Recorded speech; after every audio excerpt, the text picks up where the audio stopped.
Maintenant, on va apprendre à se situer avec une carte et avec une boussole. Ça va être un peu plus technique, mais avec un peu d'entraînement, tu verras qu'il n'y a rien de surhumain et que tu vas y arriver très facilement. Pour ce faire, on va avoir besoin de ce qu'on appelle des points remarquables.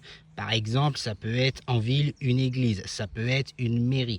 Là, en l'occurrence, on est en milieu naturel, donc ça peut être une forêt, ça peut être une montagne, ça peut être un sentier, ça peut être une route, ça peut être un lac, peu importe. En fait, il faut quelque chose qui soit sur ta carte et que tu puisses observer à l'œil nu, que tu puisses viser avec ta boussole à l'œil nu. C'est ce qu'on va faire maintenant. Pour ce faire, eh ben, c'est exactement la première étape comme tout à l'heure. Je réaligne ma boussole avec ma carte, je la réinitialise.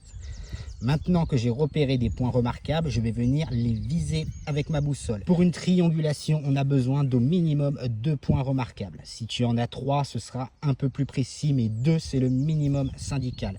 Nous, on va le faire avec 2. On va essayer de viser, comme tu peux le voir ici, hop, un petit carrefour avec 3 embranchements.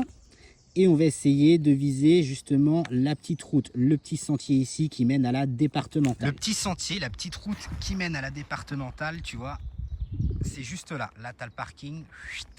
Donc moi, je prends ma boussole, je viens viser la route et ensuite, je refais exactement la même chose. Je fais rentrer le chien dans la niche pour obtenir une valeur. Là, j'ai l'angle de mon relevé de terrain, c'est-à-dire du petit sentier qui est là, et qui conduit à la départementale. Cet angle-là, il est de 139 degrés. Donc, je vais te le noter en haut.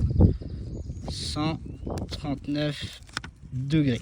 Donc là, c'est la même chose. On va venir ajouter notre déclinaison magnétique, ce qui nous donne un angle véritable de 140,2 degrés. Donc, l'azimut correct pour notre chemin, il est de 140,2. Ça, c'est correct. Maintenant, je fais mon deuxième relevé. Le croisement, il est juste là-bas. Je ne sais pas si on la voit.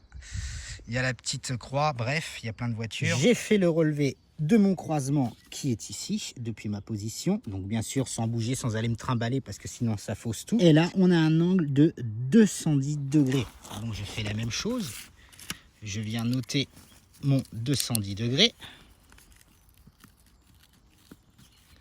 Et une nouvelle fois, j'ajoute ma déclinaison, ce qui me fait 211,2 degrés. Alors maintenant, mon bordel, mes 2 coordonnées, qu'est-ce que j'en fais concrètement sur ma carte? On va déjà aller repérer l'emplacement de nos 2 points remarquables. Donc, comme je te l'ai dit, par exemple, si c'était une église qui se trouvait ici, là, eh ben, je mettrai une petite croix à l'église. Je vais te montrer ça. On va appeler nos coordonnées, donc le point 1 et le point 2. Donc là, j'ai placé mon point 1. Mon point 1, c'est le croisement que j'ai visé tout à l'heure. Mon point 2, ici, c'est la petite route qui mène vers la départementale. Donc tu vois, c'est assez proche. Et maintenant, qu'est-ce que je vais faire? Eh ben, pour chacun de ces points, je vais régler ma boussole, donc je vais bien l'aligner avec ma carte. Je vais entrer les coordonnées, par exemple ici 211,2, donc là sur cette boussole là, je vais arrondir à 211.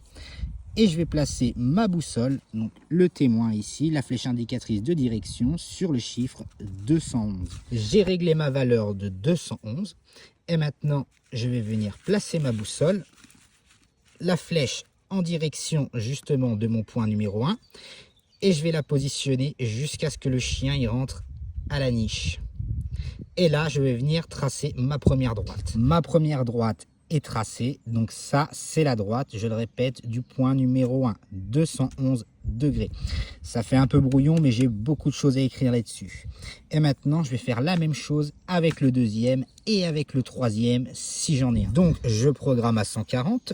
Ma flèche indicatrice de direction vers mon point 2 et je vais tourner jusqu'à ce que le chien rentre dans la niche.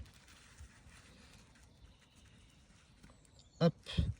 Et là, je peux venir tracer ma deuxième droite. Le point où mes 2 ou 3 droites se rencontrent, c'est-à-dire ici, c'est en fait ma vraie position de départ. Donc tu vois, déjà au début, on était complètement décalé. Je pensais être ici à vue de nez, mais en fait, je suis là. Et ben en fait, ça va changer notre azimut de départ qui ne sera plus correct. Ça, c'est le meilleur moyen aussi de se retrouver décalé dans la pampa. Donc la triangulation, tu vas la faire en arrivant sur le terrain avant même de prendre tes premières directions.